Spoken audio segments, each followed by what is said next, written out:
Они все в одинаковом, только у одной девочки делают. Черная курточка. О, черная.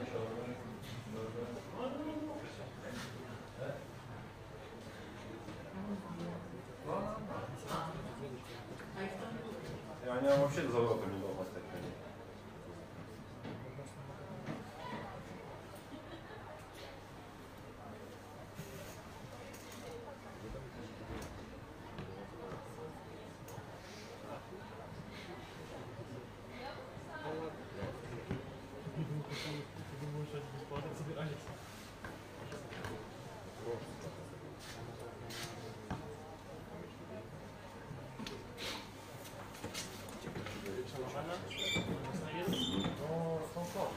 Сейчас прозвучит. В принципе, да, там же есть этот расписанный.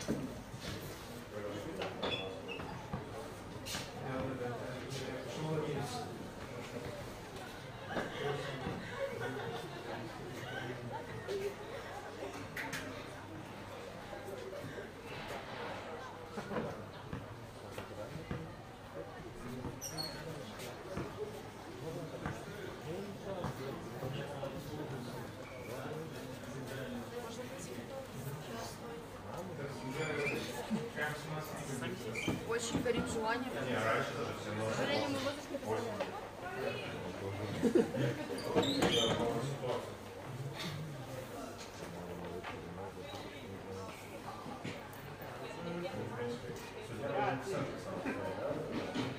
Нет, конечно. Да, не люди, да.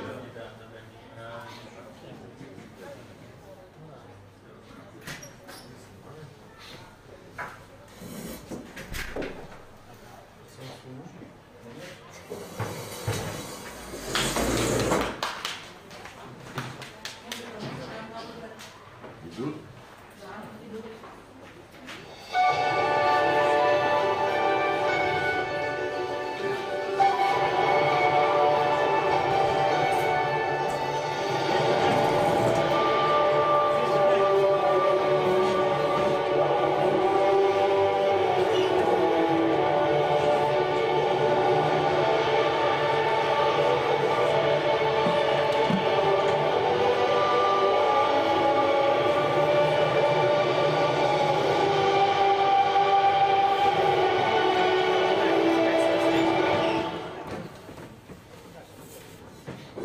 Уважаемые зрители, просим вас встать для исполнения государственного гимна Республики Беларусь.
Есть фотография? Не можно. Ладно, выходит. Давай. И что ты? Ну, я вышел. Ты нет, она пересылала. Надо было просто это. Почему? Почему ты просто холодно? Что, блядь, такая установка не стояла? А, ну да, это вообще... Да, так это мала, Так, что у нас тут молчать ничего? Нет.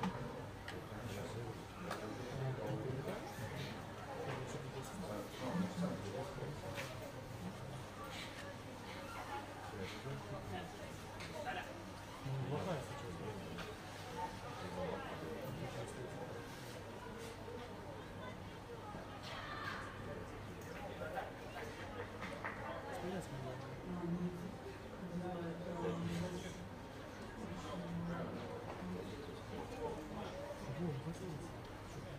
Только что это будет объявлено.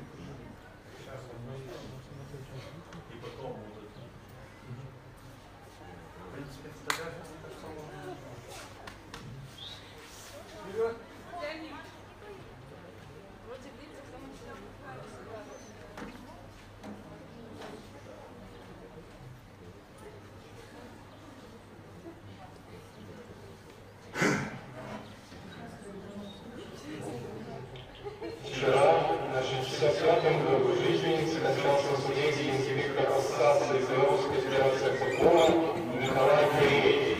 Коллективы футбольных клубов Минский Сморгонь выражают искреннее соболезнование родному лицу. Просим всех присутствующих почтить память Николая Владимировича минутой молчания.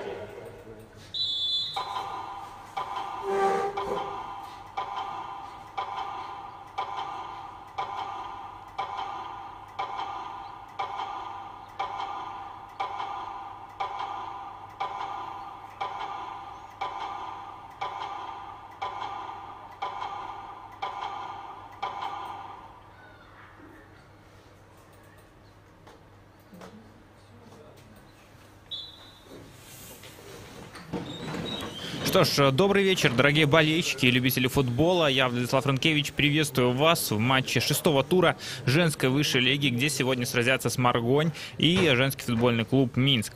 Интересная встреча нас с вами ожидает. Ну, прямо сейчас видели мы, что почтили команды память Николая Пыреева, сотрудника Федерации футбола, скончался он.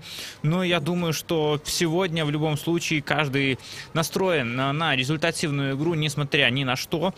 Команды заряжены, команды хотят побеждать и, в принципе, идут пока достаточно ровно по турнирной таблице, особенно это касается Минска, который пока 5 побед одержал в чемпионате, 15 очков набрал и идет таким крейсером за минским «Динамо», отставая на 3 очка, но есть сегодня шанс как раз-таки набрать и сравняться, и будет у команд по 18 очков.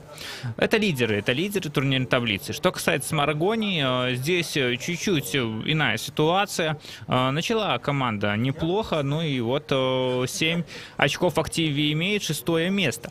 Давайте сразу пройдусь по стартовому составу. Начну с Минска. В воротах номер 31 Грязнова Алена, полевые игроки 6-я Бысик Анна, 7-я Хотрева Яна, 10-я Пенчук Елизавета, 11-я Новикова Анастасия, 14-я Бенкевич Яна, 16-я Суровцева Милана, 18-я Наберия Джоан, 19-я Киянка Кристина, 23-я Воскобович Надежда, 44-я Богдан Валерия. Главный тренер Андрей Пышник.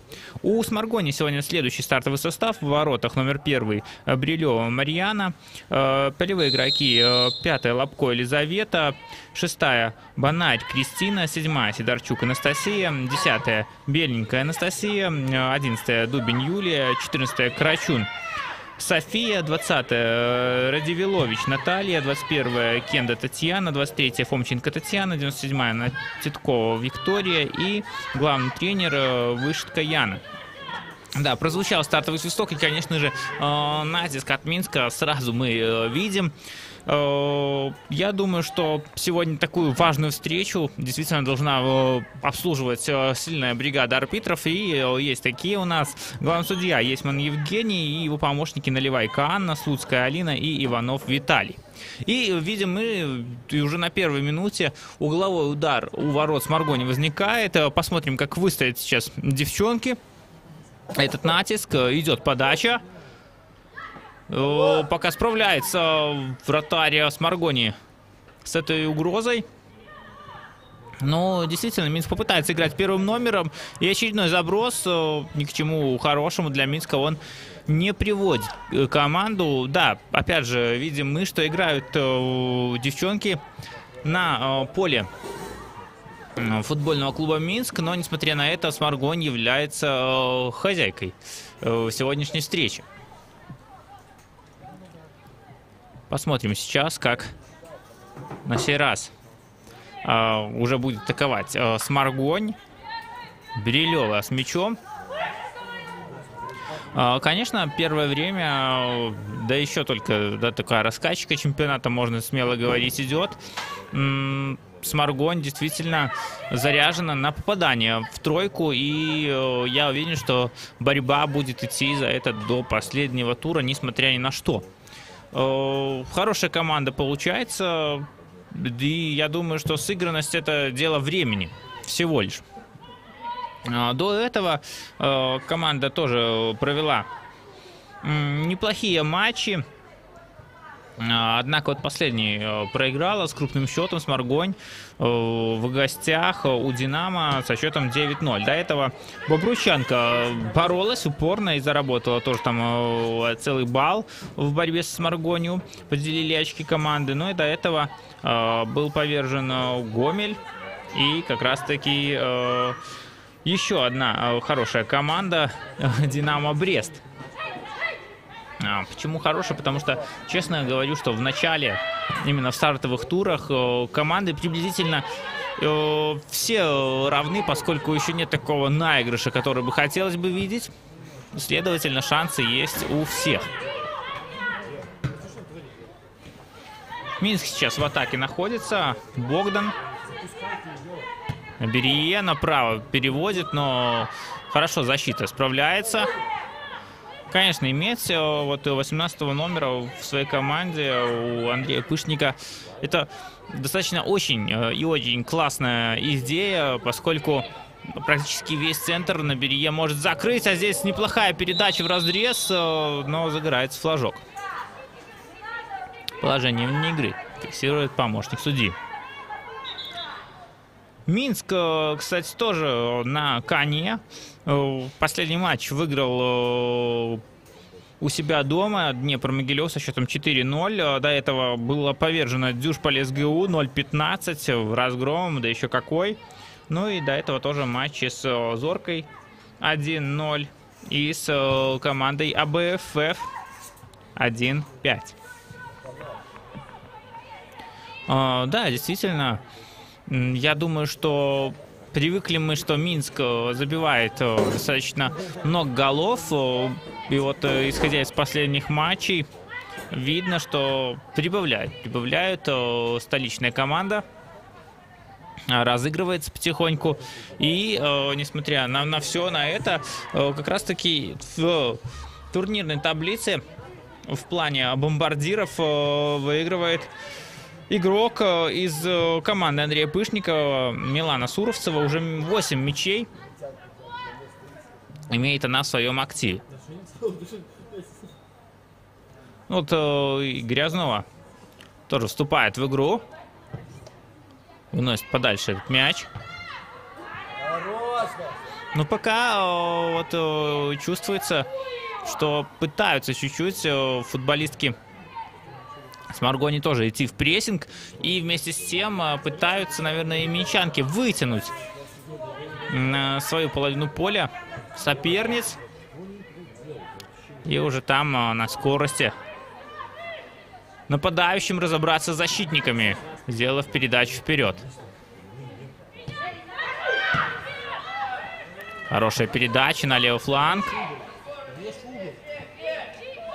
Бенкевич, чужой штрафной. Бенкевич, не прошла передача на Суровцеву.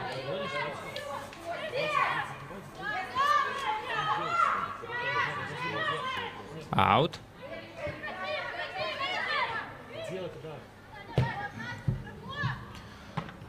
Заброс вперед.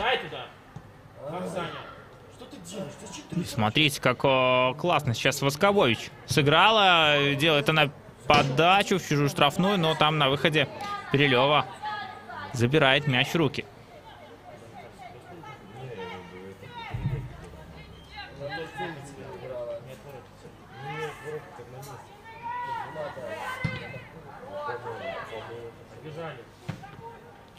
Ну вот, видим мы, что борьба в центре как раз-таки неплохая есть. И смотрится команды достаточно уверенно. Здесь бы сейчас не пропустить Сморгони. Бенкевич. На Богдан. Богдан, точная передача не получается. И никак этот мяч забрать футболистки Сморгони у минчанок не могут. А что здесь получится? Да, получается сделать передачу, но до Суровцева мяч не доходит.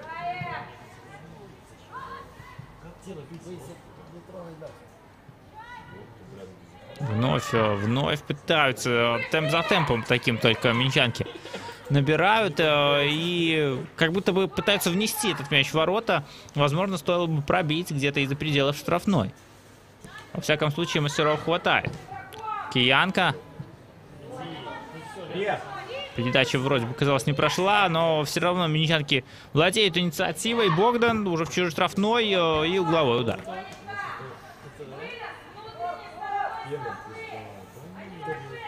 Ну, посмотрим. Сейчас уже Пинчук, видимо, будет подавать. Грузить туда в чужую штрафную. Все внимание, я думаю, должно быть приковано как на Берие, так и Анастасии Новиковой. Достаточно высокорослая она футболистка в составе Минска. Идет подача. Ну и вроде Сморгонь завоевывает и отвоевывает этот мяч. Сидорчук с мячом. Никуда не спешит, 7-й номер. Но Сидорчук. А здесь ошибка, которая может дорого стоить. Отбивает мяч Перелева. И что здесь? Не залетает мяч. Не залетает мяч в ворота. А могли сейчас минчанки открыть счет. Давайте посмотрим повтор. Вот Богдан оказалась в очень выгодном положении. И Суровцева тоже добивала, но мяч затронул кого-то из соперниц. Ну и вот, очередной угловой. Хотрева на сей раз. Вот уже третий подающий угловой. Идет подача. Вынос из штрафной. Борис Эксмарго не получился, но однако минчанки держат мяч. Хотрева. Ну что, будет еще один угловой. Посмотрим, как сейчас справится. Возможно, Бенкевич разыграет этот мяч.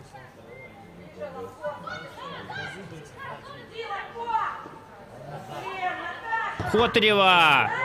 Не было руки. Можно продолжать играть. Скобович. Новикова. Ну и вот опасно сейчас Сидорчук играет, но, по крайней мере, фортуна была на ее стороне. Новикова. Дальний удар от Новиковой. Но для Марьяны это легко.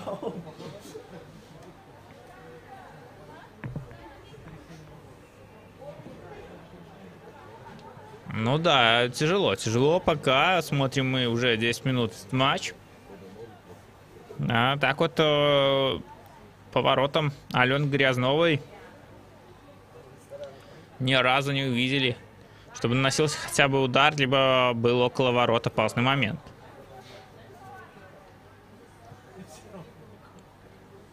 Белева выносит этот мяч.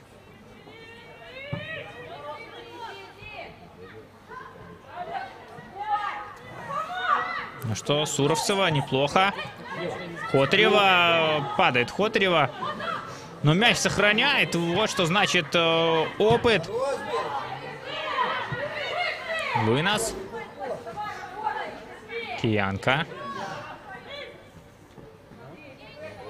Киянку никто не встречает. Берие.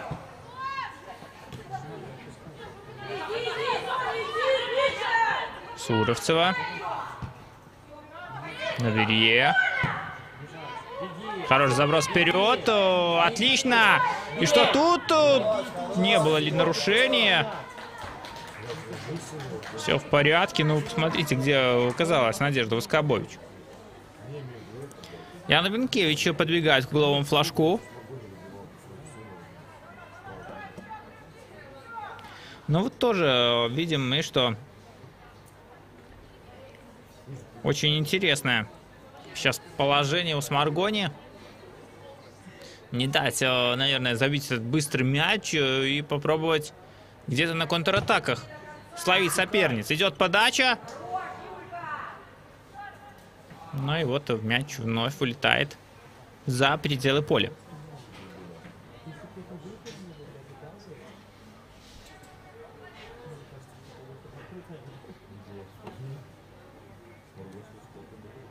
Есть, на самом деле, куда расти в качестве игры не только футболисткам Сморгонии, но и минчанкам. Много говорили специалистов о том, что еще даже нет середины сезона, а команда уже порой не показывает плохие комбинации. И очень-очень-очень перспективная команда собирается у Андрея Пышника.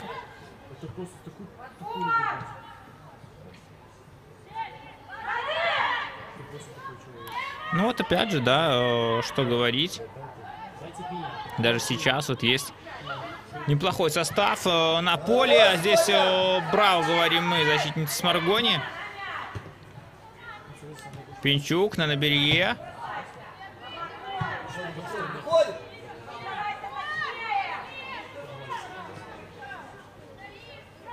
Киянка.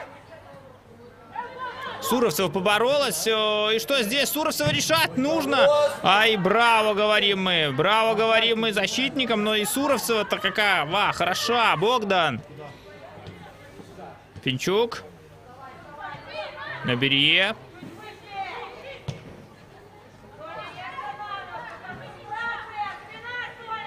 Бысик. Бысик направо. Передача низом не проходит.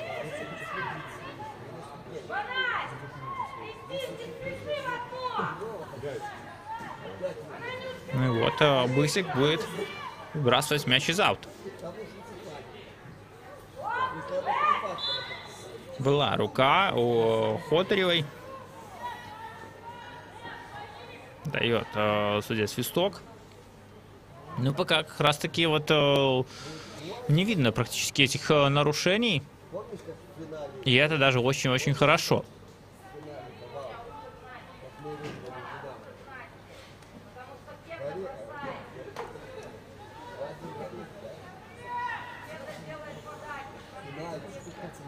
Кендо у мяча. Далеко не получилось этот мяч выбить. Посмотрите, как быстро сейчас в наступление свое минчанки переходят. Богдан. Богдан уже в чужой штрафной. Неплохая передача. Там до мяча не достает Воскобович.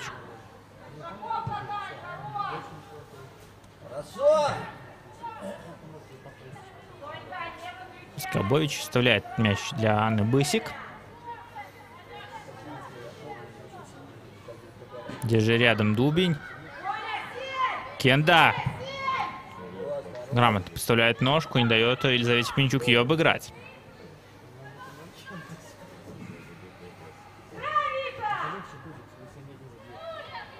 Ну вот, кстати, если кем усилились, то неплохое усиление у Сморгонии было от приобретенного игрока, даже не приобретенного, перехода на свободного агента. Это Лапко из Зорки. Я думаю, что для Сморгонии только плюс. Ну, опять же, там новые перешли. И та же Банарь Кристина. Ну и, в принципе, вот на этот сезон, если говорить в сравнении с предыдущим, Сморгония усилилась. И действительно, вот те задачи, которые озвучивались, они, ну, возможно, можно не просто решать, а смело брать и решать, и даже превосходить их. Хотарева. Бенкевич не получается обыграть соперницу.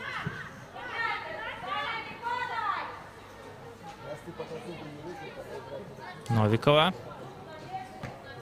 Киянка.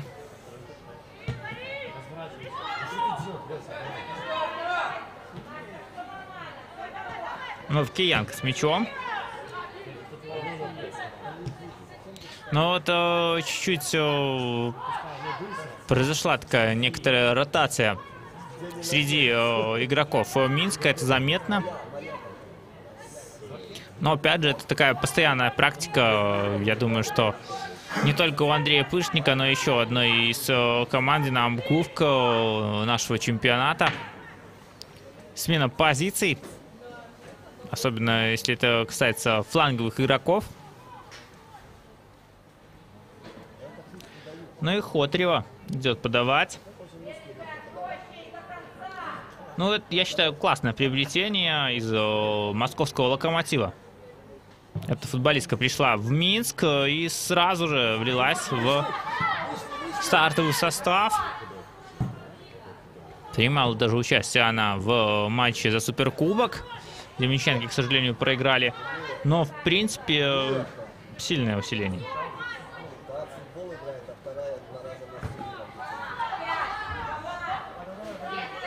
Богдан отлично сейчас сыграла.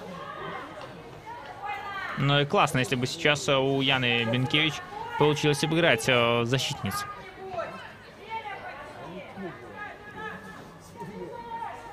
Брилева не спешит выносить из своей штрафной этот мяч. А так уже и экватор приближается как раз-таки первого тайма. Счет по-прежнему 0-0.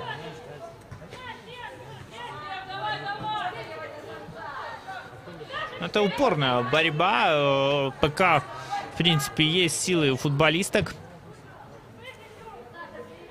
Неплохо действует, опять же, в прессинге футболистки Сморгони.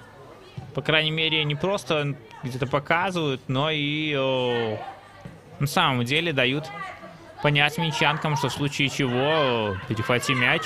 И могут возникнуть проблемы даже у ворот Алены Грязновой.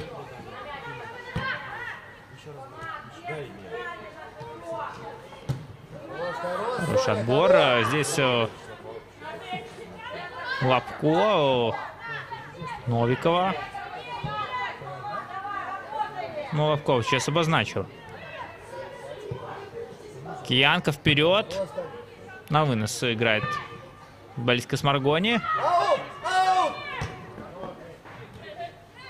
Богдан. Набери. Новикова. Хотрева. Снова Новикова в одно касание. Практически Суровцева.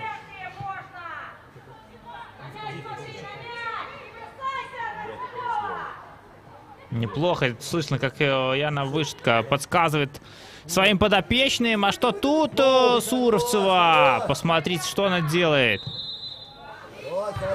И прозвучал свисток главного судьи.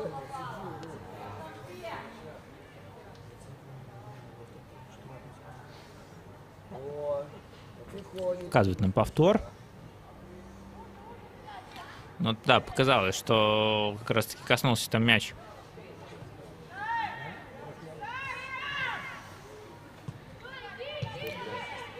Игрока гостей.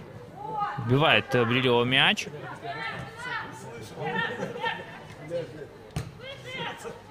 Ну и вновь Минск владеет инициативой. Набери. Ярко солнышко сейчас светит на футбольном клубе Минска. И здесь хорошая атака. Затяжная, неплохая. Хотрева с мячом. Кенда против Хотревой. Там еще одна футболистка. Помощь приходит. Идет подача. И что тут? Суровцева делает счет 0-1. Мучили и да, мучили Сморгонь. Как раз таки вот она на 22-й минуте. Милана Суровцева делает счет 0-1 и плюс 1 гол в свой актив заносит. И на ее счету 9 забитых мячей. Ну и стоит отметить как раз таки Елизавету Пинчук. Хороший сброс она сделала.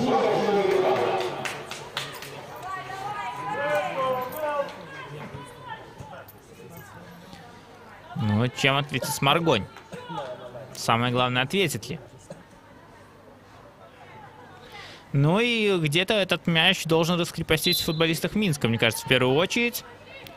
Поскольку понимают, и они будут чувствовать, что есть на табло преимущество. Пусть и минимальное.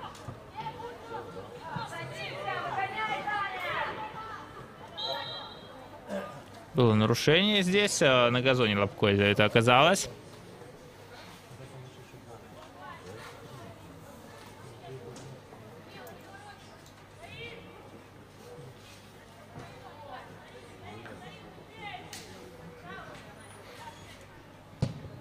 Ну и вот первый опасный момент сейчас мог возникнуть у ворот Минска. Но защита на месте. На Берия. Не проходит передача вперед. Ну и вот видим мы, что моментально, как только мяч оказывается у соперниц, футболистки Минска тут же его забирают.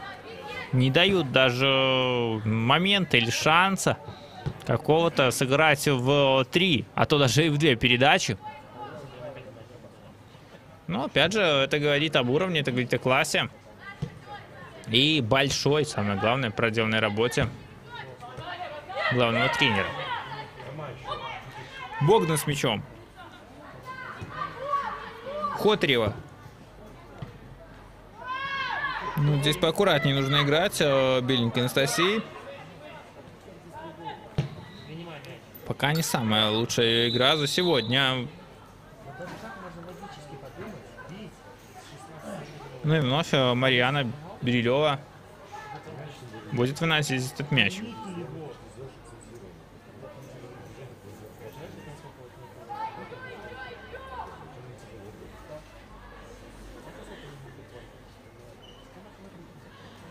Берилева подсказывает своим партнерам по команде, что нужно сделать и куда бежать. Однако не все. Видно сразу, не все у Сморгони сегодня получается.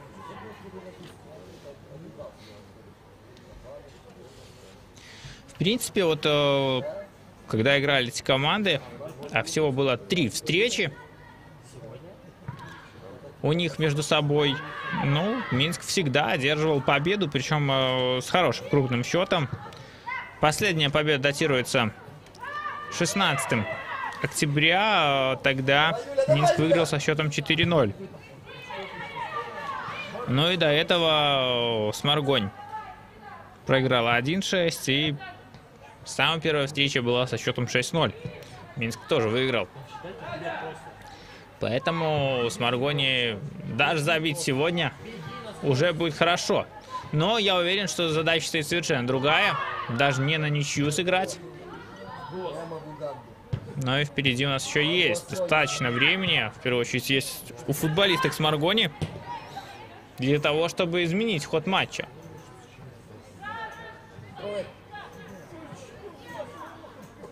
Суровцева, как же грамотно играет она. Хотарева.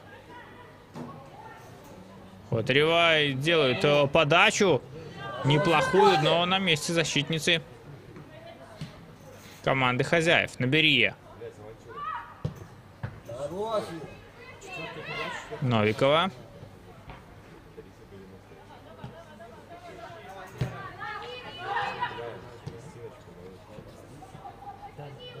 Вновь Суровцева с мячом. И уходит мяч на угловой.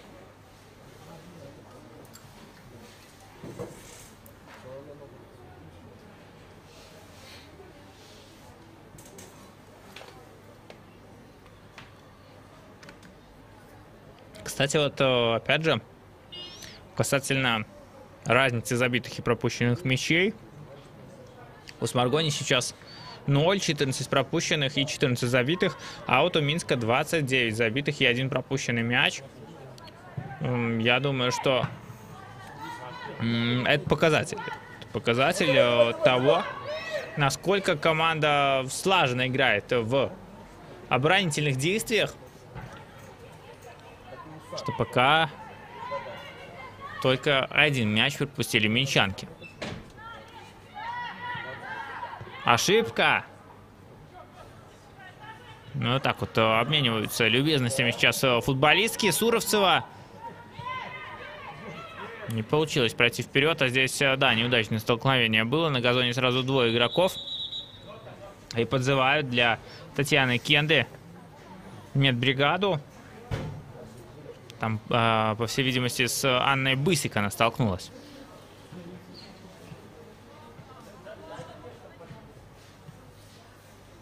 Но есть вот это вот время пополнить как раз-таки запас воды в организме, переговорить между собой хотя бы несколько секунд о том, как продолжать играть.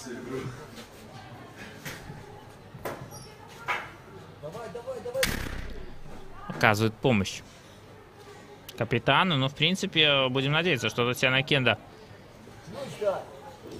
сможет продолжить эту встречу.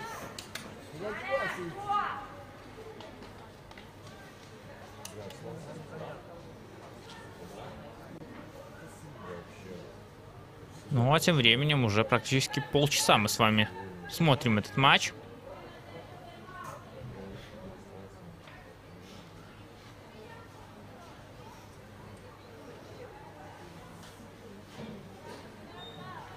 Дает свисток судья.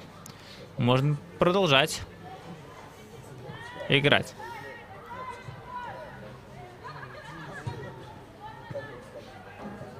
Неплохо. Сейчас на левом фланге смотрится Сморгонь. Не теряет этот мяч. И вот быстро-быстро начинает Анна Бысик. Новикова. Тоже Кристина Киянко. Вот что касается как раз-таки состава, то по возрасту действительно у Андрея Пышника достаточно опытные футболистки, но вместе с тем с таким огромным багажом и опытом они достаточно современный футбол играют. И многие специалисты говорили о том, что есть вот эти вот задатки такого серьезного, даже я бы сказал, европейского футбола среди женских команд у футбольного клуба Минск. Ну и опять же, да, не стоит забывать, что женская сборная Беларуси на европейской арене достаточно хорошо выступает.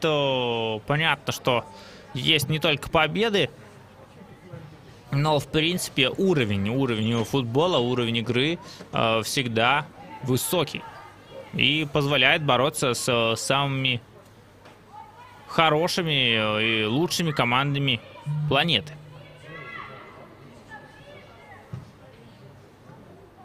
Наберия удар по воротам. Ну вот так вот. Неожиданное решение, неожиданный ход. Показывает 18-й номер футбольного клуба Минск.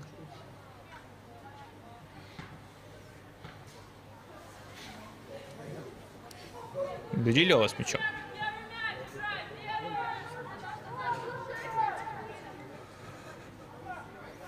Ну вот, в принципе, дальше интересный календарь у Сморгони. Будут продолжаться действительно серьезные матчи. Это матчи и с Витебском, это матчи с командой БФФ и с Зоркой. В принципе, со всеми командами, которые будут бороться вместе с Сморгони за одинаковые места. И снова медбригаду подзывает главный судья на сей раз для футболистки Минска.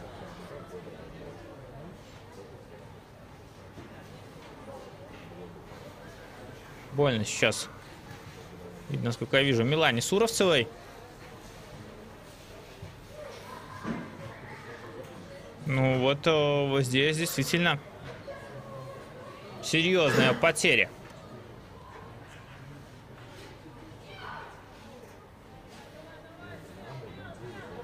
Но будем надеяться, что сможет продолжить навстречу.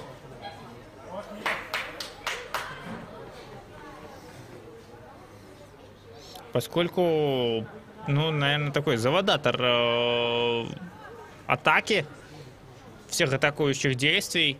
Футболистка, которая не только играет в нападении, но и успевает при этом отлично отрабатывать в защите, это как раз-таки Милана.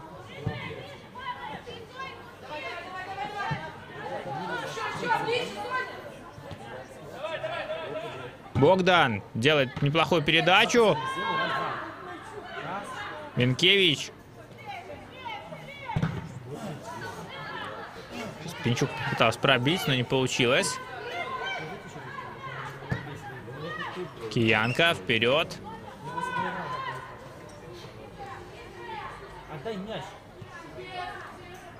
Новикова. Зачем вы делаете? Еще одна подача, но каждый раз вот эти забросы в штрафную с Маргони, либо подачи на второй этаж Мариан Барилева, как будто мяч медом намазан, именно все летит в ее руки.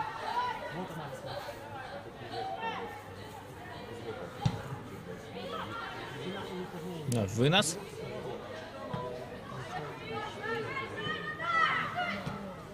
Здесь неплохо, и можно побороться, Радивилович. Не хватило чуть-чуть Натальи скорости. Но здесь вот как раз-таки Фомченко, хотя она тоже не успела. Да, нужно пытаться бороться. Обыгрывает сейчас Еще одна. футболистка Минска Сидорчук. И злится даже Воскобович.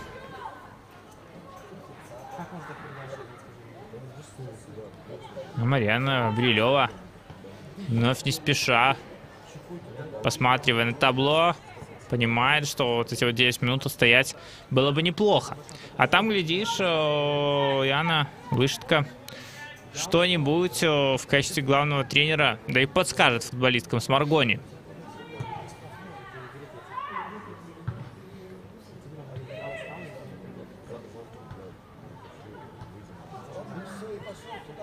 Ну и бежать за мячом нужно.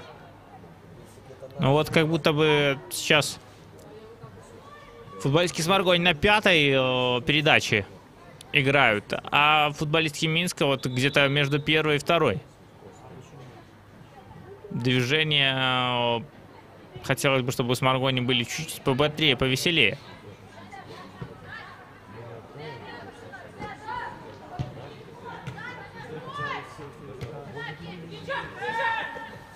Где-то Пинчук зарабатывает аут для своей команды.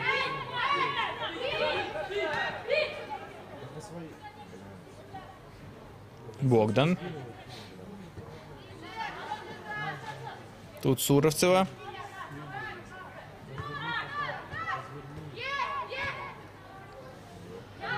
Богдан на Берье. Вновь Киянка.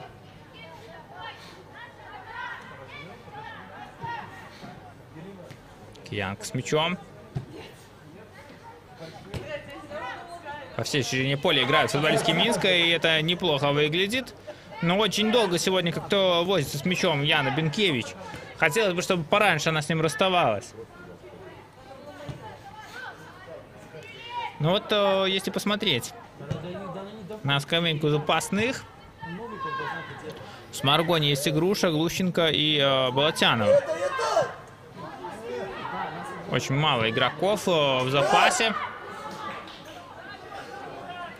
А вот что касается футбольного клуба Минск, то еще практически на целый состав наберется, но это чуть позже, пока неплохой момент даже возникает у ворот Минска. Ну и странное сейчас решение принимают футболистки. Могла даже та же Яна Бенкевич спокойно попытаться забить. Ну и здесь вот Анна Бысик тоже пробивала.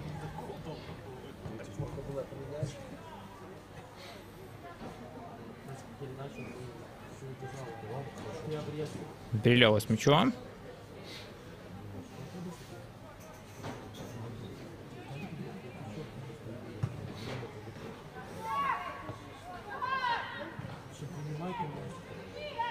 Так вот, про скамейку запасных. Минчанок, есть Буткевич, есть Саула, есть Станкевич, Бакум, Карбанька, Ломана, Патриция Мэри, Красикова, Искарева и Зубко.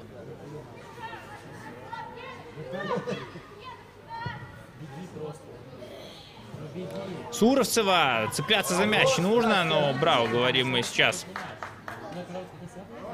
Игрокам линии защиты, а именно беленькой.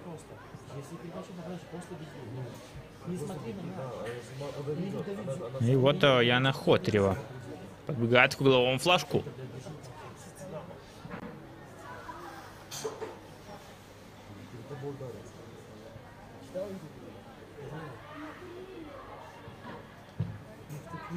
Хотрева разбег.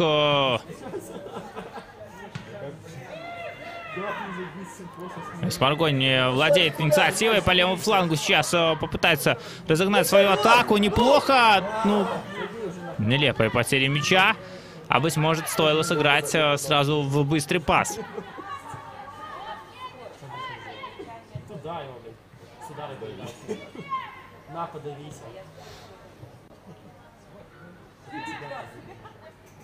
Вновь Хотрева. Ну и что, прозвучал свисток. Видимо, было нарушение. Ну вот у нас сегодня две семерочки. Там Хотрева и Сидорчук. Друг против друга играют, пока Хотрева явно выигрывает в этой дуэли. Но будем смотреть. Мне кажется, что да, как раз-таки Яна Хотрева, она любительница где-то не только в футбольном плане поиздеваться над соперником, но и также уважительно к нему относится. Это как раз-таки часть футбола. Но и вместе с тем видим мы, как прямо сейчас забивают. Забивают очень неплохой гол минчанки. И счет на табло становится 0-2.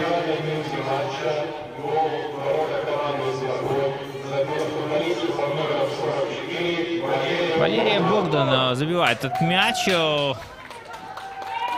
И сейчас этот гол, ну, практически в раздевалку, мне кажется, где-то может надломить футболистов Сморгонь.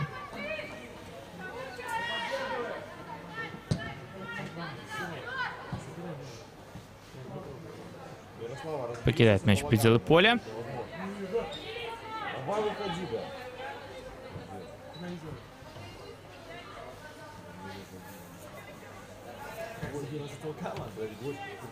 Новикова. Вновь Новикова. Но, быть может, кстати, вот этот вот второй мяч, давайте, если порассуждаем, он поможет футболисткам Сморгонь подрескрепоститься. В принципе, уже ворот сухими сохранить не получилось. Так, быть может, что-то в атаке можно показать. Суровцева попадает, казалось, мяч в руку. Показывает Евгений Есмин.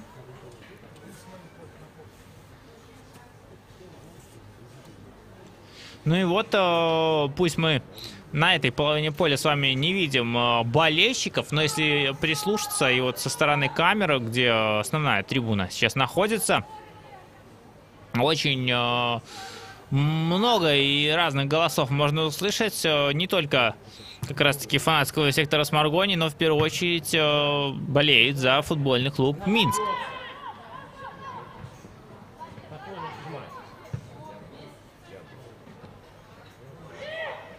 Ну а что, посмотрите, как на классе сейчас Лапко играет.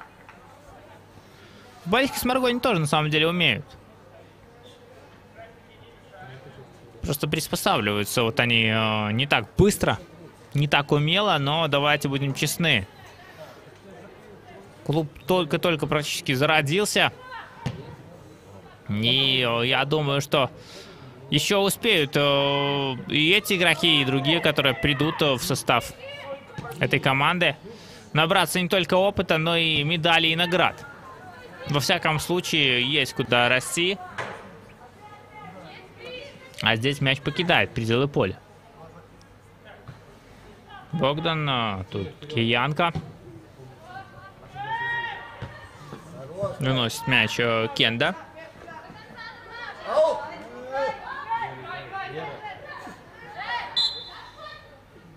Ну, а здесь прозвучал свисток.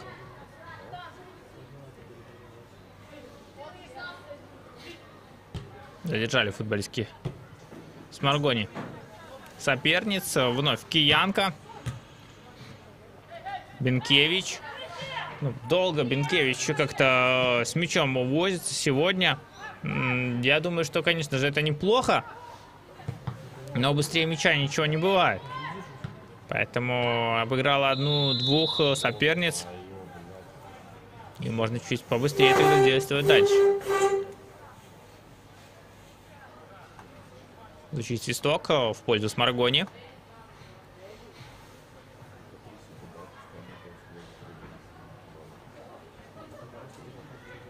Ну и да, ярче и ярче солнышко становится.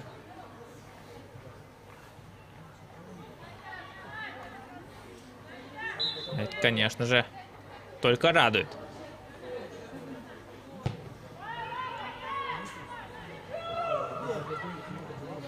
Неплохо смотрится Сморгонь сейчас. И что? Нужно что-то придумывать. Так и есть. Подача в штрафную. Не достают там нападающие. Мяч и что от кого? Мяч покинул пределы поля от футболистки Сморгонь. Ну и вот в начале тайма как раз таки Алена Грязнова вступила в игру и сейчас. Кстати, очень часто так бывает, что вратарь, скажем так, остывает и дальние вот эти вот удары, либо неожиданные, прилетают из ниоткуда, просто потому что не готов. Хотарева падает, и это пенальти. Это пенальти, и я скажу больше, это еще и опыт. Ну что, посмотрим. Вот момент. Ну да, видно, как подставила ножку беленькая Анастасия. Может быть, она и не хотела.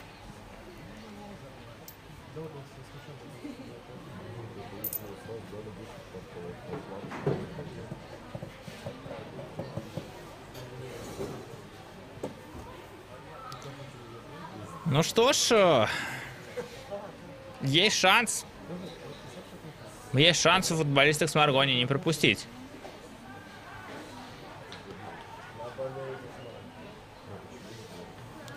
Ну что, либо Хотарева, либо Брилева. Опять под конец. Я сейчас не успею всего одновременно нажимать. Говорят, что Хотарева чаще бьет влево от вратаря. Так и есть, вот он, гол 0-3. 0-3, Яна Хотарева, Сморгонь Минск. Что ж, и тем временем пошло добавленные минутки. Нам показывают повтор, как это было. Это было классно, это было круто, это было самое главное на опыте.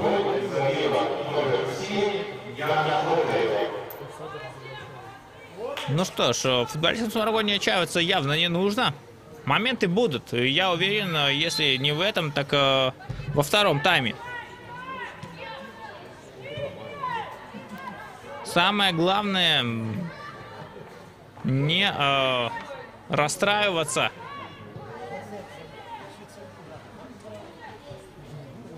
И попытаться все-таки показать ту игру, которую Яна Вышитка выстраивает от матча к матчу, от тренировки к тренировке. И прозвучал свисток. Уходим мы на 15-минутный перерыв, после чего встречаемся и продолжаем наблюдать интереснейшую встречу. Когда это закончится.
Ну что ж, друзья, врываемся с вами во второй тайм матча 6-го тура женской высшей лиги Сморгонь Минск.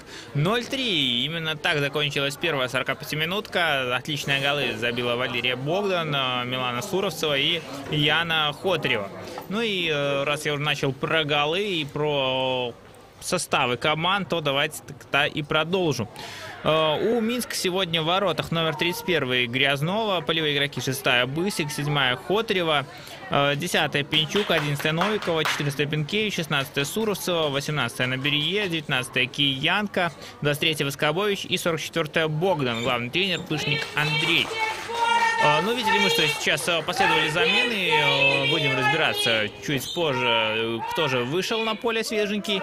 Ну и с Сморгонь тоже следующий состав. Брилева в воротах, полевые игроки 5-я Лапко, 6-я Бонарь, 7-я Сидорчук, 10-я Беленькая, 11-я Дубин, 14-я Карачуна, 20-я Радивилович, 21-я Кенда, 23-я Фомченко и 97-я Натиткова. Главный тренер Вышитка Ян.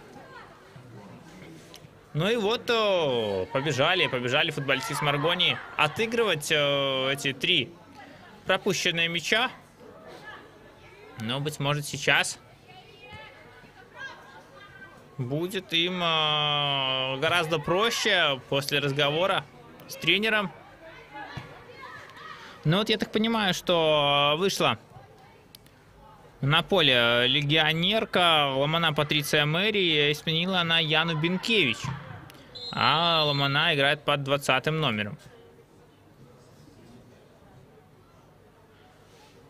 Ну вот, по крайней мере, я думаю, что сейчас такое острие атаки мы увидим.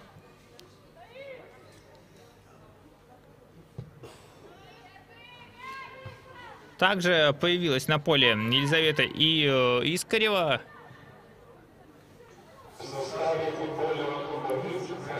Что тоже, в принципе, было предсказуемо. И Диана Бак. Что ж, я думаю, что как раз таки минчанки нацелены на то, чтобы еще больше и больше забить. А здесь, возможно... Нет, желтый показывать Евгений Есмин не будет, но сказал, что это было последнее предупреждение.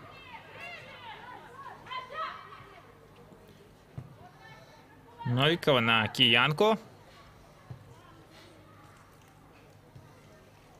Богдан. Ну вот так вот.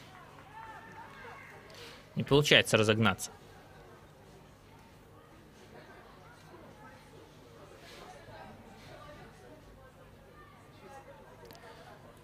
Да, конечно, опять же, интересный первый тайм был у нас, особенно для болельщиков Минска, поскольку по ударам Алены Грязновой, по воротам Алены Грязновой ударов так и не было. И в целом, если говорить, то можно вспомнить пару таких моментов, которые действительно могли бы возникнуть, если бы не защитницы Минска. И удар. Посмотрите, насколько прыгучая сейчас капитан команды Анастасия Новикова. Но не залетает мяч. И даже в створ ворот.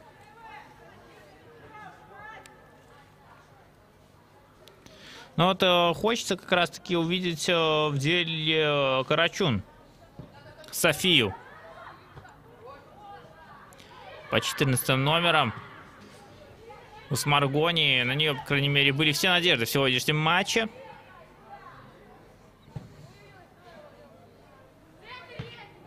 Суровцева.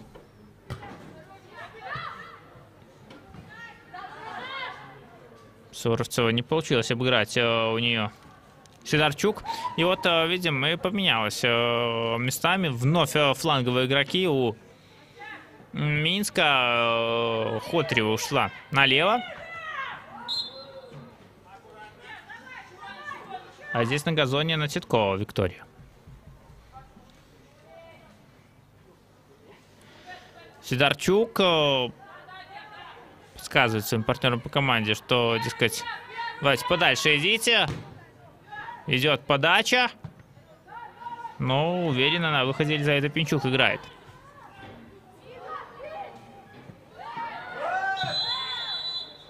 Ну а что тут желтая карточка. И больно сейчас футболистки. А я так понимаю, что Татьяна Фомченко эту желтую заработала.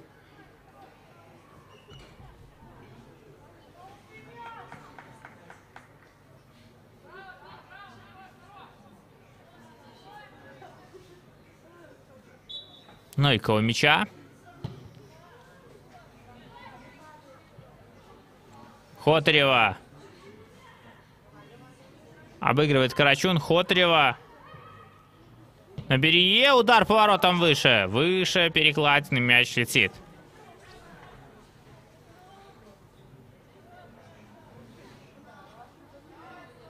Показывает нам повтор.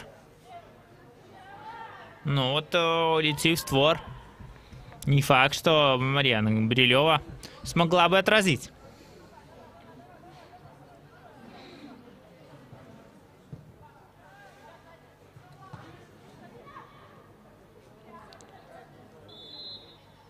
Оказывается, на газоне футболистка с Маргони после активной такой игры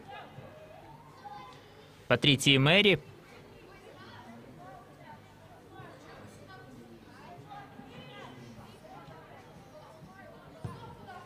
Ну вот, дают как раз-таки минчанки, по крайней мере, эти 5 минут было видно. Футболисткам с Маргони где-то завладеть инициативой.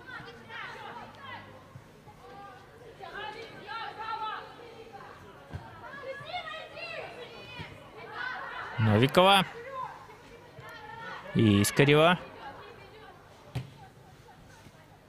Суровцева.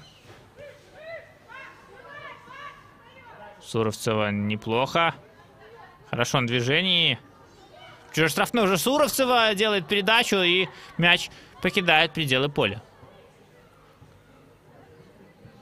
Ну вот, показывает помощник судьи, сам главный арбитр, о том, что мяч как раз-таки покинул пределы поля от футболистки Минска.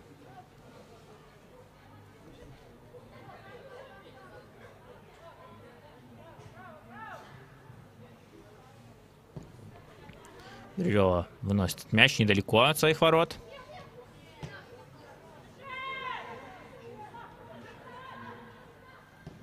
И неплохо сейчас не залетает мяч, вы только посмотрите. Да, Патрития Мэри хороша. И угловой.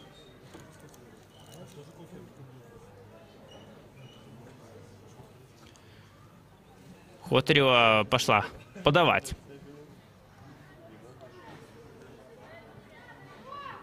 Разбег. И что тут покинул мяч в пределы поля.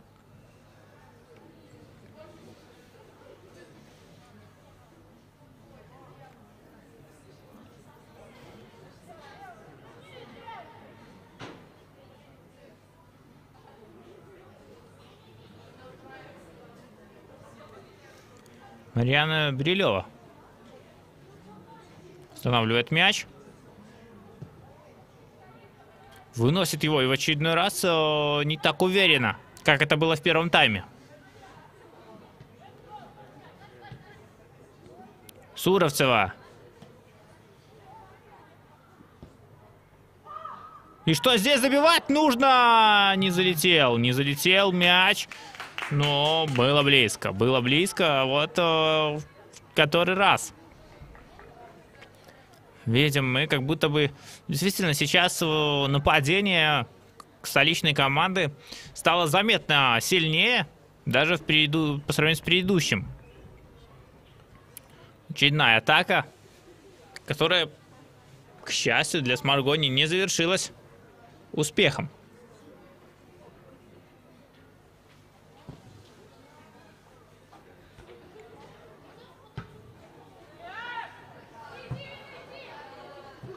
Посмотрите, как хорошо получается у минчанок.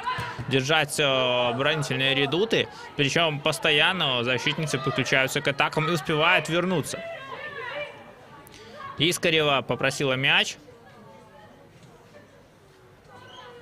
Но очень грамотно сейчас действует Анастасия Сидорчук.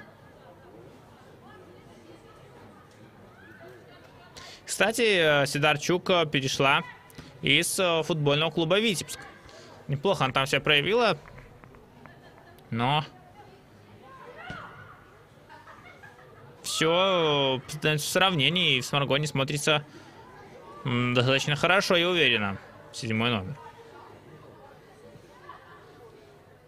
Богдан, в чужой штрафной фалить нельзя.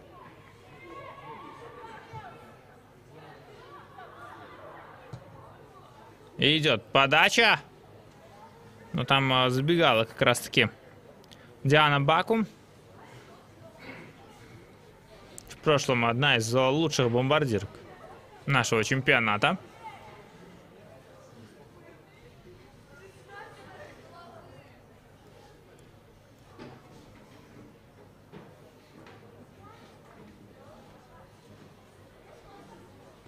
Ну вот, нужно что-то подсказывать, придумывать футболистам Сморгони и действовать в первую очередь командными усилиями для того, чтобы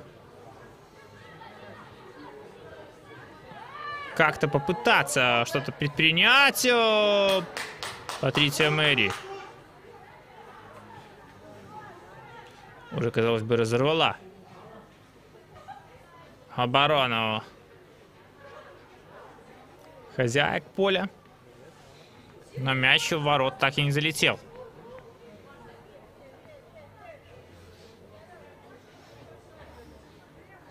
До конца боролась.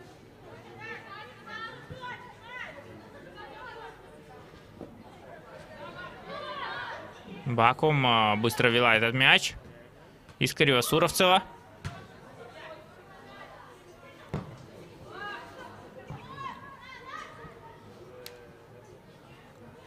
Суровцева.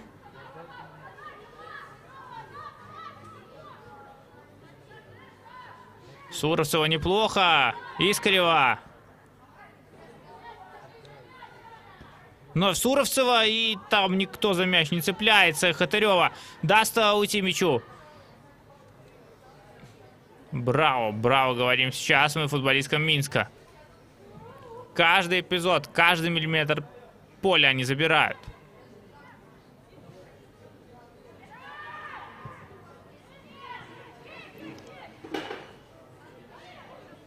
А вот и Алена Грязнова. Как будто бы стали мы забывать, как она выглядит. На Берие. Аут в пользу минчанок. Новикова будет делать передачу налево. А здесь по мячу как раз таки не попало.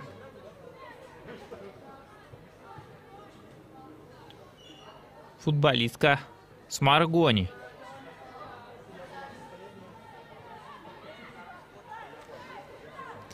Ну что ж, Софии Карачун нужно что-то пытаться с партнерами придумать. И вот она уже говорит о том, что откройте кто-нибудь, предложите себя. Вы посмотрите, как мячанки съедают все пространство.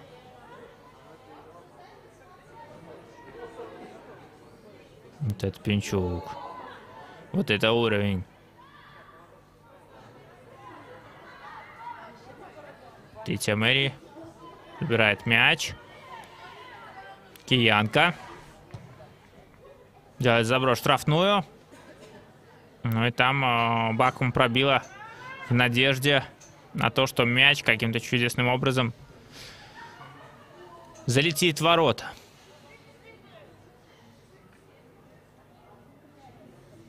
Брилева, вынос.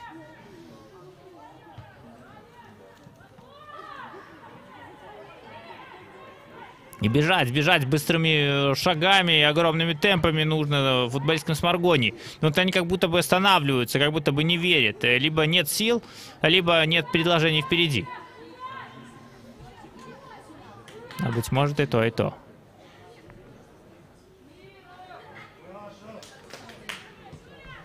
Новикова на Суровцеву, на Берие.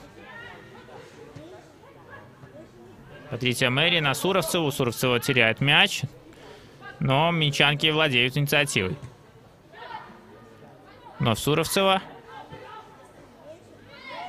А тут и направо Искрева подключилась. Делает прострел. И забирает сейчас спокойными усилиями мяч Марьяна Брилева.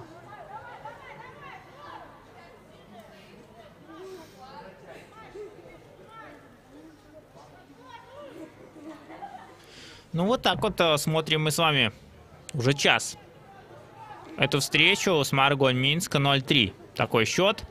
И ничего пока не предвещает тому, чтобы Смаргонь даже поборолась. Я уже не говорю за ничью, а хотя бы за один забитый мяч. Хотрева, несется она, забивать, но не проходит передача. И мяч уходит в аут.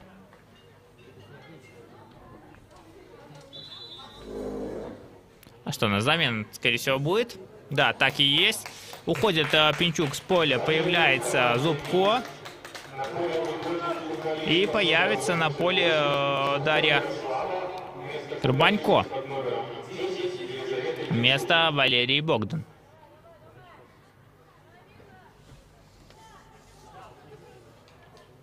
Также на поле выходит номер 17 Дарья Карабайко вместо футболистки номер 44 Валерии Богдан.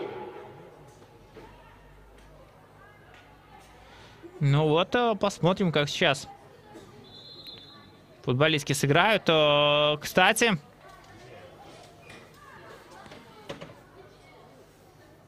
Дарья как раз-таки успешно перебралась в Минск. И вот сейчас играет именно в цветах этого клуба.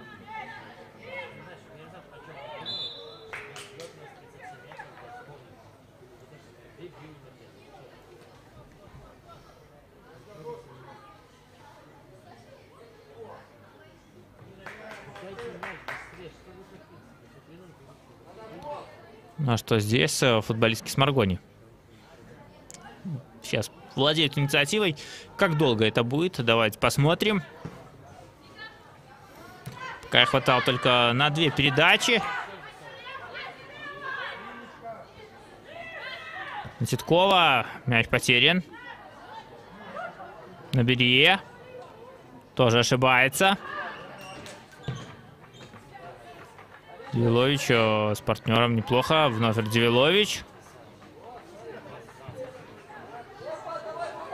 А здесь хорошо, и можно попытаться достать этот мяч, но не хватает скорости Татьяне Фомченко.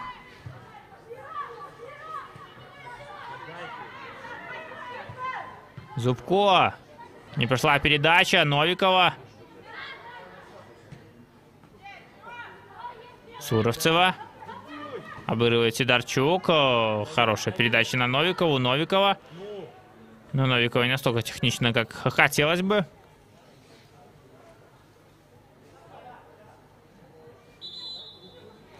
И еще одна замена. Уходит Игруша Анастасия. Поле покидает Лапко Елизавета. Ну вот, тоже интересно.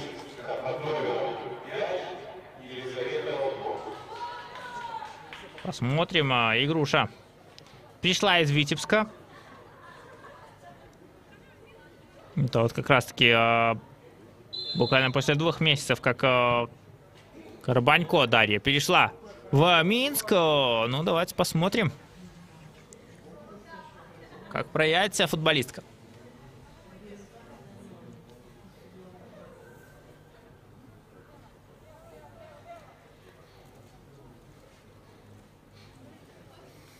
Вновь Брилева. Как будто на тренировке сегодня Марьяна. Отрабатывает она стандартные удары.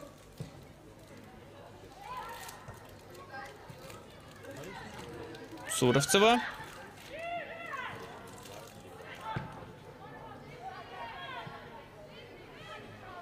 А вот и Алена Грязнова. Вперед налево.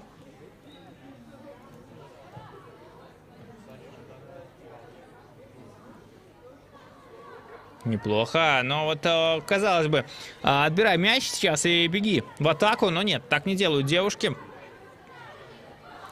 А именно футболистки с Маргони, они как будто бы не знают, что делать с мячом. И это самое, наверное, страшное, что может происходить. Ну вот да, было бы интересно увидеть статистику владения, поскольку по всем параметрам явно Минск переигрывает. Передача на Патрисию Мэри не проходит. Фонарь. Новикова.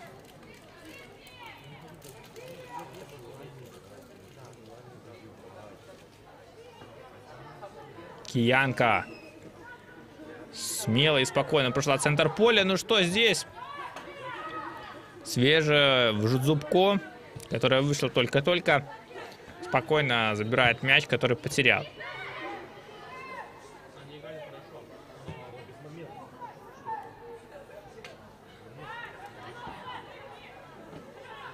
Искарева. Суровцева. Суровцева. Передачу делать нужно и не попадает сейчас по мячу. Рыбанько.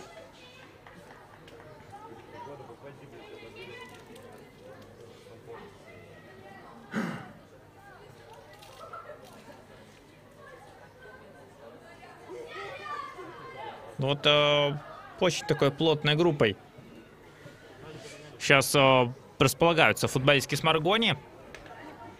Не растягиваются они далеко друг от друга.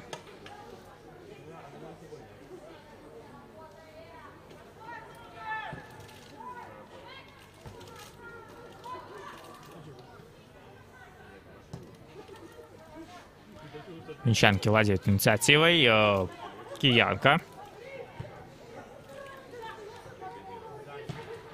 Искарева на Суровцеву. Сколько раз мы уже с этой камерой, с этой позиции видели 16-го номера Минска. Что-то интересненькое будет. Показалось, что мяч покинул пределы поля. Да, так и есть.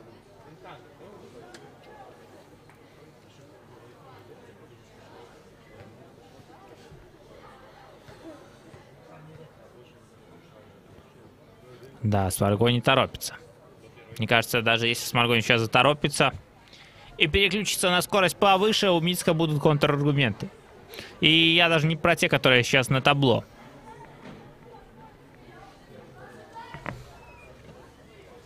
Да, честно, будет очень и очень интересно посмотреть на следующие матчи этих команд. Но, повторюсь, конечно, у Минска там попроще. Лишь 20 мая у Минска действительно сильная дуэль на выезде. Динамо Псковск. А до этого Гомель, Брест и Бобруйчанка. А вот что касается Смаргонии, то после такого куража, который был в начале, Динамо Минск, сейчас Минск, и дальше тоже соперники не менее грозные, Витебск и АБФФ.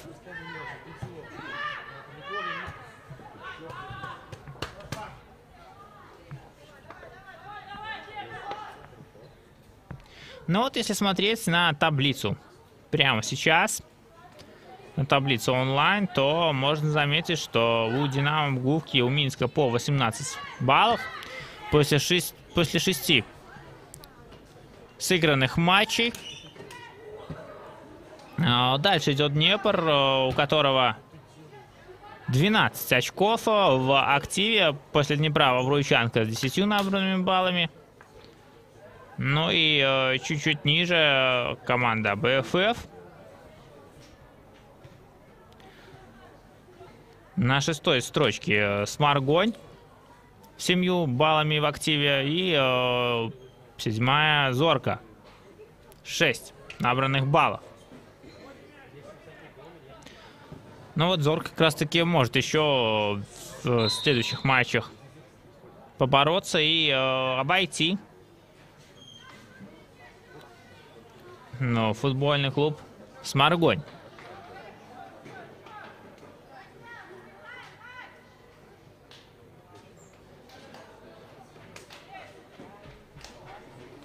Ну что ж, чуть больше 20 минут остается играть в этой встрече.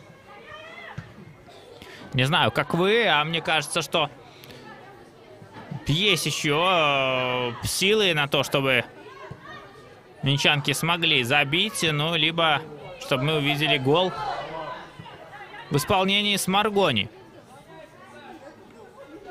А вот тут Грязнова мяч в руки взяла, и я честно скажу, что за вот эти вот отрезок времени, который прошел со стартового свистка, я не видел, чтобы вратарь Минска мяч в руки брала. Прессинг от одной только уж замены всей игруши. Посмотрите, как подпускает Минск к своим воротам. Все ближе и ближе. Футбольный клуб Сморгонь. Быть может, это чудо?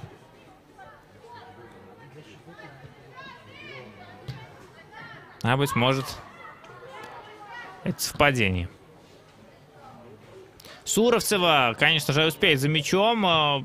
И сразу же мгновенную передачу делает. И как хороша на выходе Марьяна Брилева. Вот в ее вратарских качествах, если кто-то сомневается, то посмотрите, пожалуйста, этот матч. Но я думаю, что она, даже пропущенный пенальти, угол-то она угадала.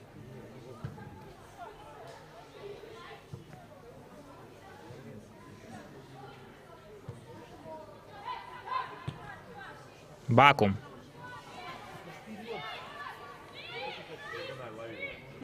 Киянка. Вперед налево и хорошо. Удар по воротам. Прям во вратаря мяч летит.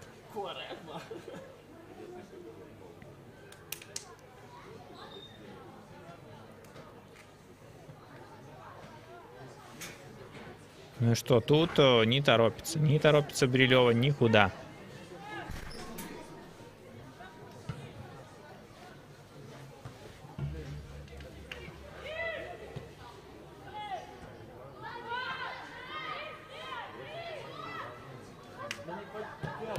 Играть нужно, подсказывают футболистки Сморгони партнерам по команде.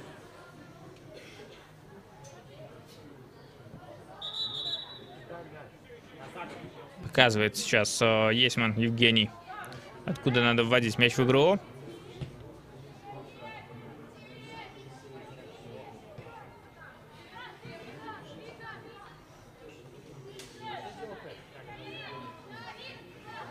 И бегут сейчас. Футболистки Минска забивают 4-й мяч. Идет подача, но мяч покидает пределы поля.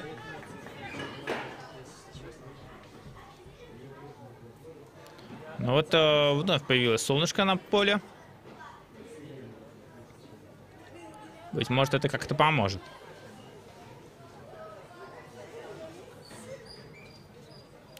Честно, я уверен, что после этого матча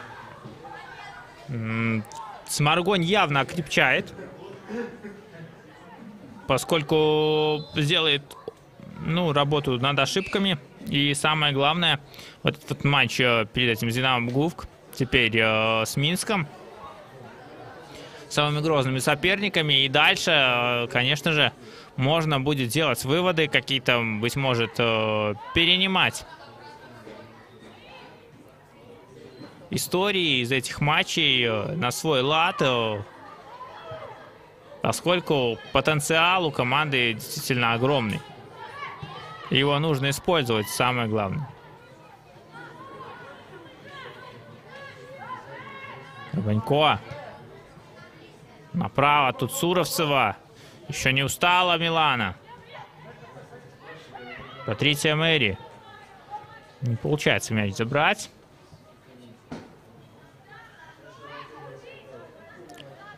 Но вот если кто-то увлекается женским футболом, то сразу хочу сказать, что вы не зря это делаете, поскольку развивается он очень активно, и вместе с ним развиваются и также социальные сети Федерации футбола, особенно женские, где вы можете найти и обзоры на матчи, и новости о переходах, новости о зарплатах, все самое интересное. Как раз таки переходите телеграм-канал, сайт, ВКонтакте, Ютуб. Там вас ожидает масса нового. Подписывайтесь. А пока замена Бонарь. Уходит, а выходит вместо нее Мария Глущенко.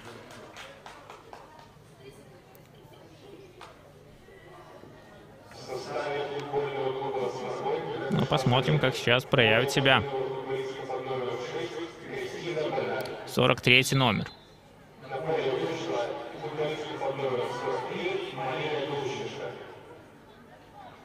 Брилева сделала расстановочку партнеров и адресовала мяч Милане Суровцевой.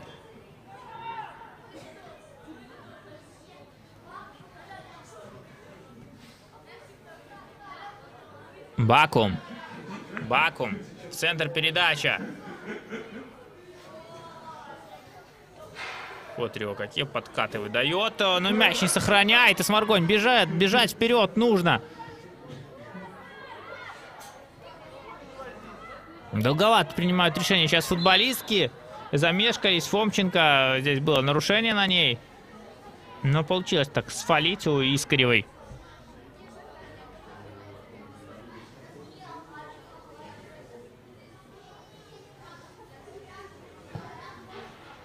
Вниз подальше, поближе к чужой штрафной. Но грязного с мячом.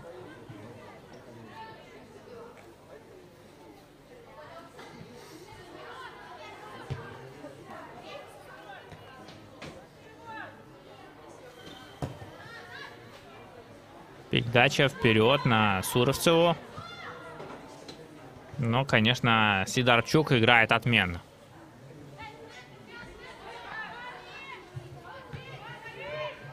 Берье. Тут Киянка. Пас на Новикову. Новикова на левый фланг адресует мяч. И заброс штрафную.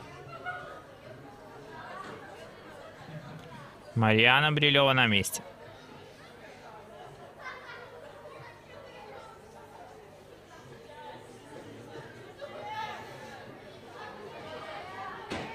Да, конечно. Ярко и активно себя сегодня пытаются футболистки Минска проявить и показать Андрею Пышнику, что они заслуживают места в основном составе. Потому что большая скамейка и есть, в принципе, схемы и ротационные, в первую очередь, для того, чтобы поменять и заменить футболисток у минчанок. Но забить железно. За собой место в основе у минчанок появилось только у некоторых футболисток. Поэтому хочется играть всем, без исключения. Суровцева не достает этот мяч.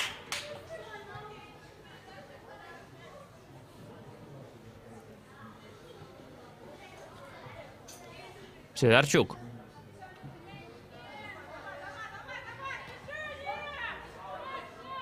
Мяч покинул пределы поля. Здесь Бакум.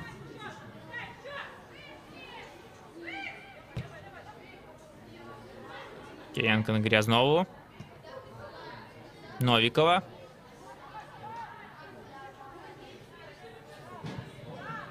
Вновь Киянка.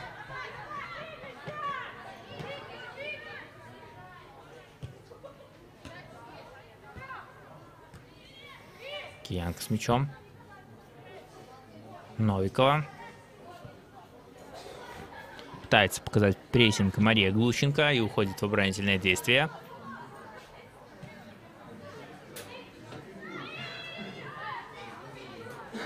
Смотрите, насколько близко Киянка подошла уже к чужим воротам.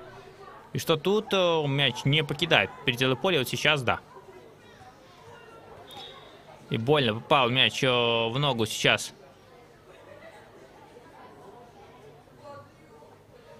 Футболистки Сморгони. Видимо, судорога сейчас. Помогают партнеры по команде.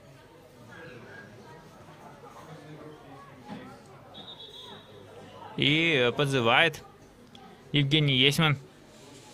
Медбригаду. Но будем надеяться, что все в порядке и сможет футболистка продолжить эту встречу.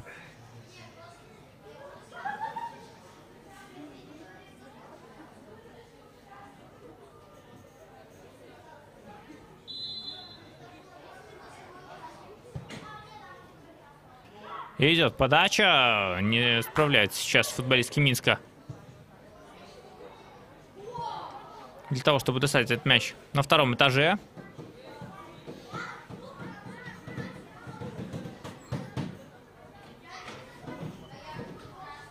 И Брилева вновь владеет инициативой. Самая частая фамилия за сегодняшний матч.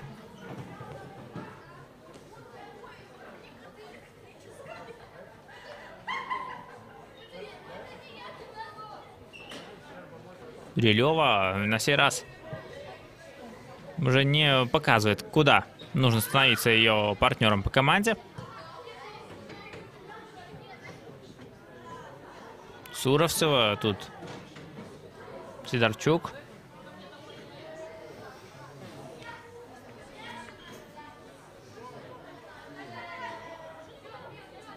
Суровцева. Очень легко потеряла мяч. И посмотрите, как классно действует игруша.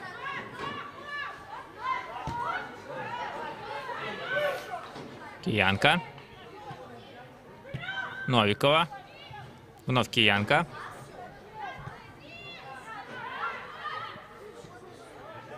Рыбанько на Новикову. Новикова уже перед чужой штрафной и дает направо. Там Суровцева одна абсолютно.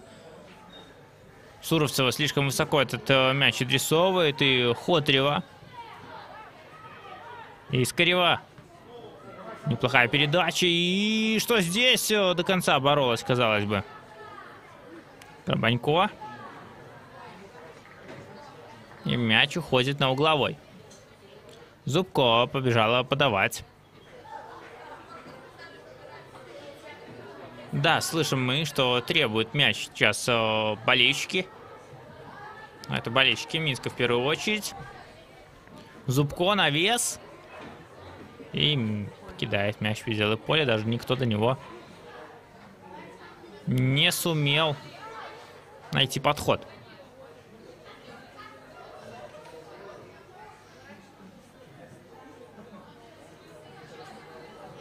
Брилева. Ну вот так смотрим. Если вспоминать сегодняшние голы, и Суровцева, и Богдан, и Хотрева, то я думаю, что как раз-таки эти футболистки одни из самых лучших в составе Минска и, в принципе, по игре. Ну, а у Сморгонии, опять же, выделить можно Брилеву. Поэтому кто лучший игрок сегодня? Это надо смотреть из состава Минска явно. А мне действительно Суровцева классный матч провела. Аут. Быстро Сморгонь вела мяч.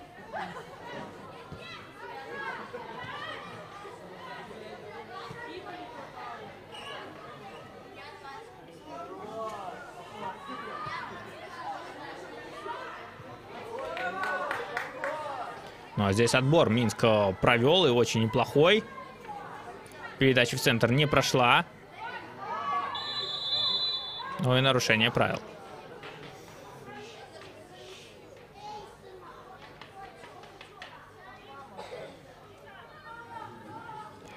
Да, футболистки никуда не торопятся. Видимо, уже все приняли исход этой встречи. Все понимают, но... Опять же, я думаю, что до конца бороться стоит. Показать себя, показать красивый футбол. Это в стиле этих команд. Новикова. Слишком просто Новикова сейчас мяч потеряла.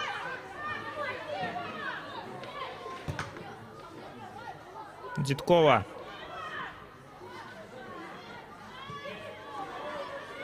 Ну и вот впереди как будто бы некому, все перекрыто. Благодаря классным действиям минчанок. И что здесь не успевает. Не успевает как раз таки Радивилович добежать.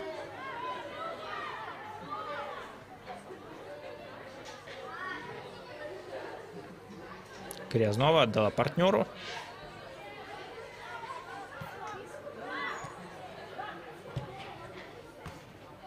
Суровцева.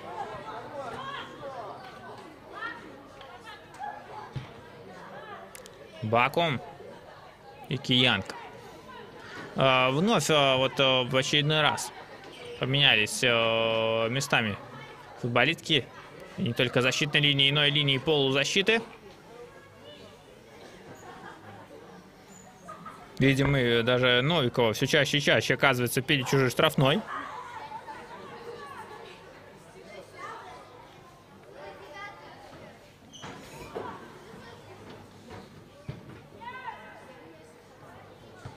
Ну вот так вот, как раз таки, если вспоминать даже первый тайм,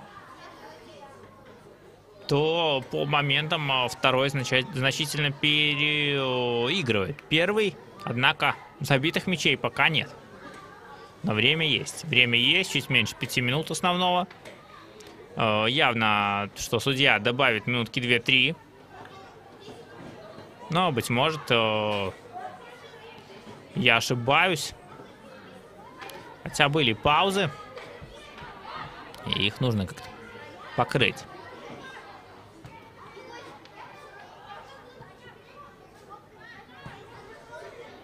Кенда мяч вынесла налево.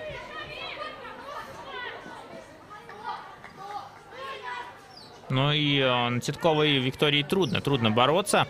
Однако выжимает она максимально из эпизодов. И за это можно явно похвалить.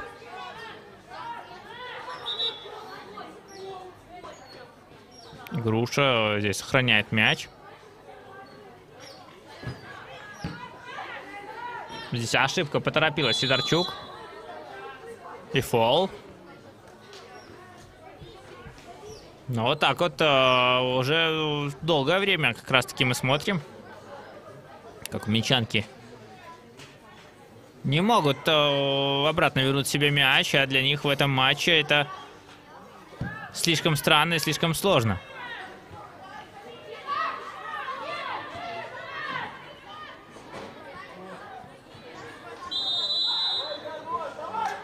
Но изучить свисток. Опасный момент сейчас может возникнуть у ворот Алены Грязновой.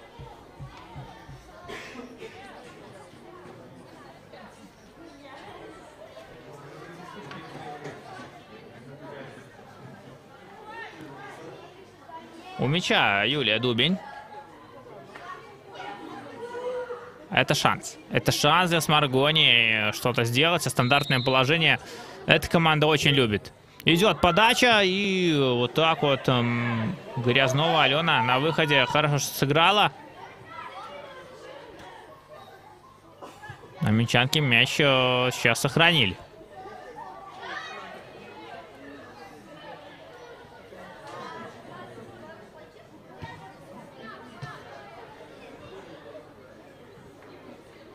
Неплохо Суровцева.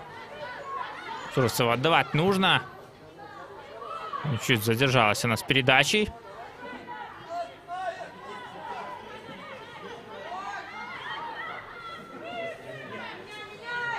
Новикова.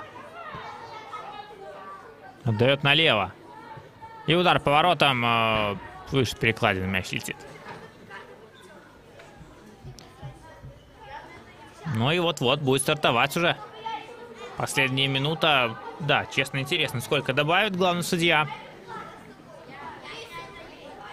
Ну и, опять же, можно только догадываться о том, что сейчас чувствуют футболистки. Все ли возможности свои они использовали. Либо они уже в следующих матчах, в следующих играх.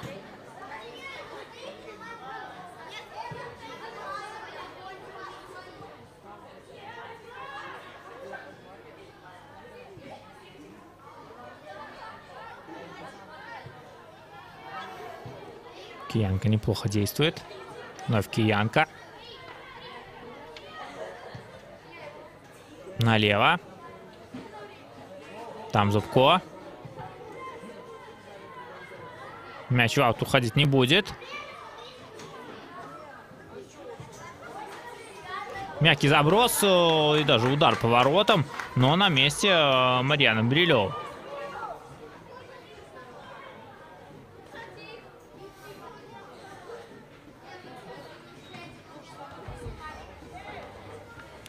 Брилева выносит мяч подальше и, самое главное, повыше.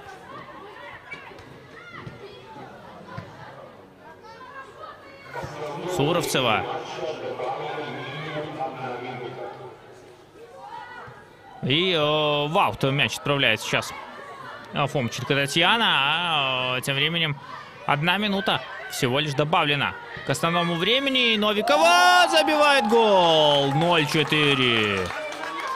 Вот так вот из ниоткуда сейчас радуются болельщики, радуются футболистки. Анастасия Новикова на 90 минуте делает счет 0-4.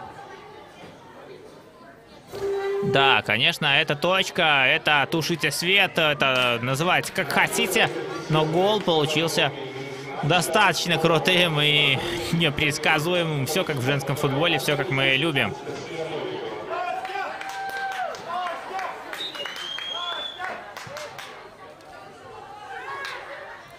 Ну что ж, звучит свисток об окончании матча. Смаргонь Минск 0-4. Именно так закончилась эта встреча. С вами был я, Владислав Франкевич. До встречи на белорусских полях.